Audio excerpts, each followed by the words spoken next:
Everyone's telling you to optimize for AI right now, but most of what's being sold as AEO strategy is just repackaged SEO with a new acronym slapped on top of it.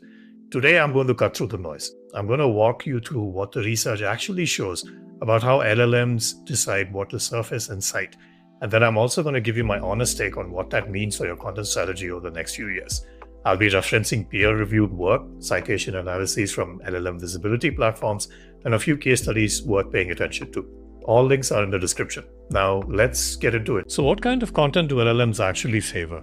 Well, let's start with what the data shows about what type of content is being cited. The first thing that's worth understanding is that LLMs do not treat the web equally. A 2024 SSRN analysis of disclosed training datasets found that large commercial publishers and reference style sites are dramatically overrepresented compared to the long tail of the web. The model's baseline knowledge is already skewed towards prestige before a single user query is even typed.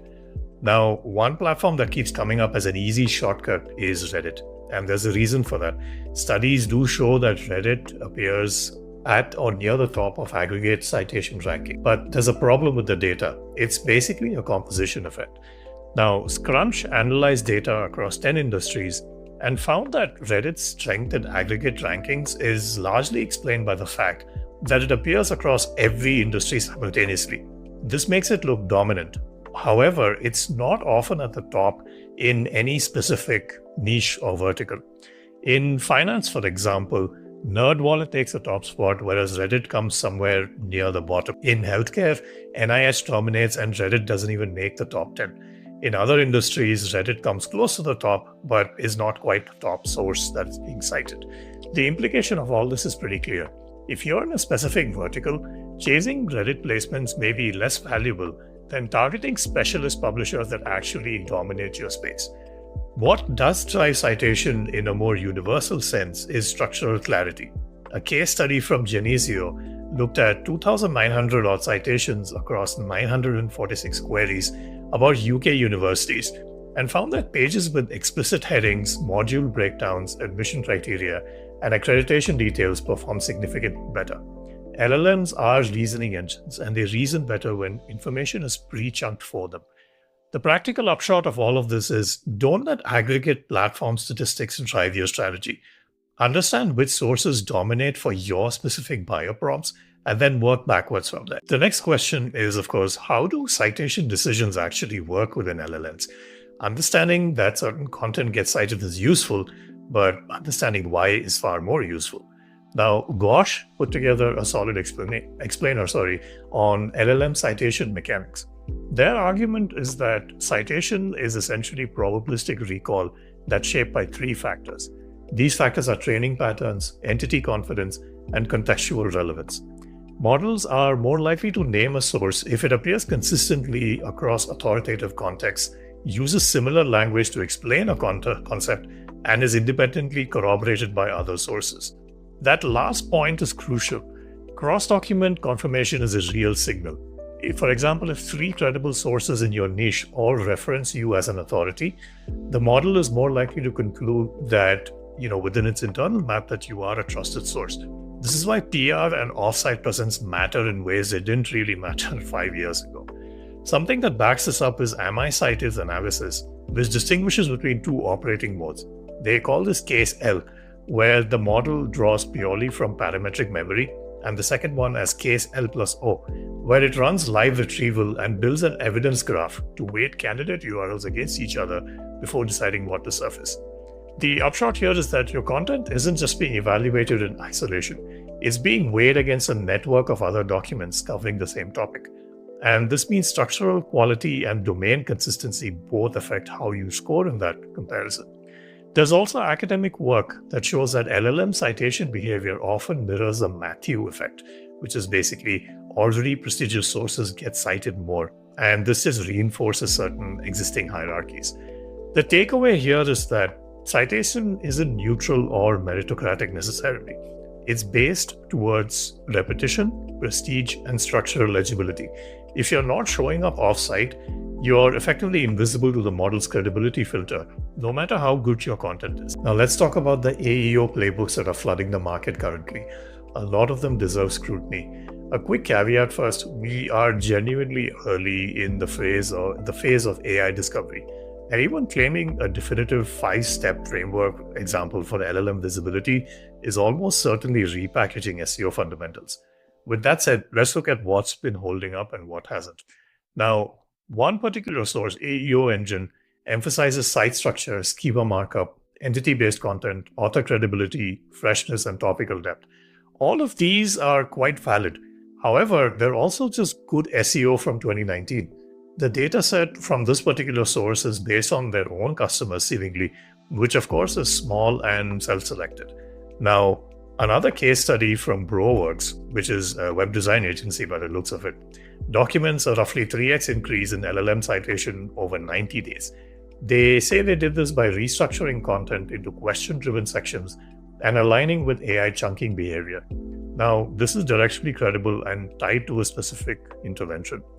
Now, of course, there is a bit of a caveat with this. You still want to make sure that your content quality is good. This does not mean you just turn your content to a series of FAQs, because if you do that, Google is likely to view your content as low quality, and quite frankly, the human beings consuming your content are unlikely to take any action if you're not writing for them. So do keep that in mind. Moving on to other particularly risky tactics is self-promotional listicles. Now, these are listicles that are basically best of lists where a company ranks itself first. It's been a pretty popular SEO play over the past few years, and it seems to have migrated into AI search as well. Now, the LLM visibility platform, PKI, tracked 232,000 citations across 13K listicles over 12 weeks. And what they found is pretty interesting. What they say is that roughly 1 in 10 citations in AI search comes from a self-promotional listicle, but there's no evidence of any algorithmic correction happening over time. Now, ChatGPT has by far the lowest self-promotion rate at 4% compared to roughly 10 to 11% for Google AI Mode and Perplexity. So this particular tactic works, but in a narrow sense.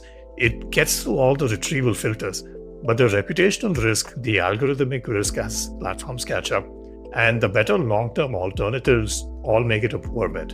So my advice here is basically don't do it. Now, research from the Cube adds a useful and more broader point.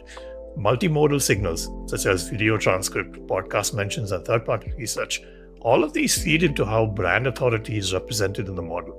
So basically, what this tells us is that LLM visibility is not just a content play, it's actually a brand footprint play. Increase your brand presence over the web, and you increase the likelihood of your content being cited in LLM. The next thing to talk about is citation rate benchmarks. What does a good citation rate actually look like? Most people are tracking whether they show up at all or not, but they don't track how often or on which platform they're showing up. Now, PKI has a great study which analyzed over 1 million citations, and they broke this down by model, which is genuinely useful. The key finding is that citation behavior varies dramatically based on the platform. ChatGPT is pretty generous. Almost a third of the URLs in the dataset are cited more than twice per answer. Google AI Mode is far more conservative, with over 9 in 10 URLs having a citation rate below 1. Perplexity is the most extreme. 64% of URLs are never cited at all, but the 6% that do break through account for nearly half of citations. The benchmarks they suggest for aim are basically aim for 2 citations on ChatGPT, 1 to 1.5 on Google AI Mode, and 1.5 to 2 on Perplexity. The strategic implication of all this is kind of clear. All of these platforms are not interchangeable. The way ChatGPT behaves is different from how Perplexity behaves. So if your measurement strategy is treating AI visibility as a single monolithic metric, you might be flying blind. You need to know which platform matters most to your audience and benchmark accordingly. Now, if you need more help over here, basically data from my own clients have shown that ChatGPT is still by far the most popular platform. So as of now, if you optimize for ChatGPT, you're probably going to be pretty good. Now, finally, I'd like to cover what we still don't know. Now, I want to spend more time on this than most people do because the honest answer here is that our blind spots are pretty large. Let's start with query fanouts because there's a lot of new and interesting data here and also a lot of misunderstanding. Now, in case you're not aware of what a fanout is, a fanout happens when a user sends a prompt to ChatGPT and the system splits that intent into multiple subqueries before pulling sources. Understanding those subqueries theoretically tells you which pages you need to rank. Well, that's the pitch anyway. But here's what the data actually shows. Now, I'm going back to peak AI here because the quality of their research is truly pretty of a high standard. They analyzed over 20 million ChatGPT fanout queries and found that the average word count per query fanout has roughly doubled, from around 6 words in October 2025 to around 12 by January 26. Now, that's a spike of around 16 words around November. Crucially, the number of fanout queries per prompt has stayed roughly constant.